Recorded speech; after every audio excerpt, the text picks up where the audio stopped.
விஜயகாந்தோடைய இளைய மகன் சண்முக பாண்டியன் நடிக்கிற படம் தான் சகாப்தம். இந்த படத்தை சந்தோஷ் குமார் ராஜன் அப்படிங்கிறவர் இயக்க இருந்தாரு. இவர் ஏற்கனவே பல முன்னணி இயக்குனர்கள் கிட்ட உதவியாளரா இருந்தவர். விஜயகாந்த் தன்னுடைய அரசியல் பணில இருந்து இப்போ கொஞ்சமா படங்கள்ல கான்சென்ட்ரேட் பண்ணலாம் அப்படின்னு சொல்லிட்டு தன்னுடைய மகன் நடிக்கிற சகாப்தம் படத்துடைய எல்லா விஷயங்களையும் அவரே மேற்பார்வை பண்றாரு. அவர் மட்டும் இல்லாம அவர் கூட அவருடைய மனைவியும் இருக்கிறாங்க. ஷூட்டிங் ஸ்பாட் எங்க நடந்தாலும் அங்க போயிட்டு 2 பேரும் உட்கார்ந்துட்டு அவரே டைரக்ட் செய்யற அளவுக்கு எல்லாத்துலயும் இன்டர்ஃபியர் பண்ணிக்கிட்டே இருந்தாரு. ஆரம்பத்துல இருந்தே இது சந்தோஷ்குமார் ராஜனுக்கு பிடிக்காம இருந்துச்சு. ரொம்ப கோபம் என்ன பண்ணிட்டாருன்னா படப்பிடிப்புல இருந்தே வெளியேறிட்டாராம். அதனால இந்த படத்தை தொடர்ந்து யார் இயக்குறது அப்படின்னு பார்க்கும்போது ஆனந்தன் அப்படிங்கிறவர் தான் இயக்க போறாரு.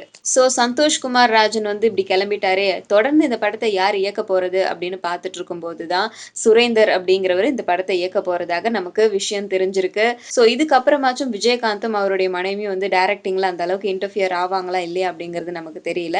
எது எப்படியோ படம் முழுமையா வெளியே வந்தா சரி.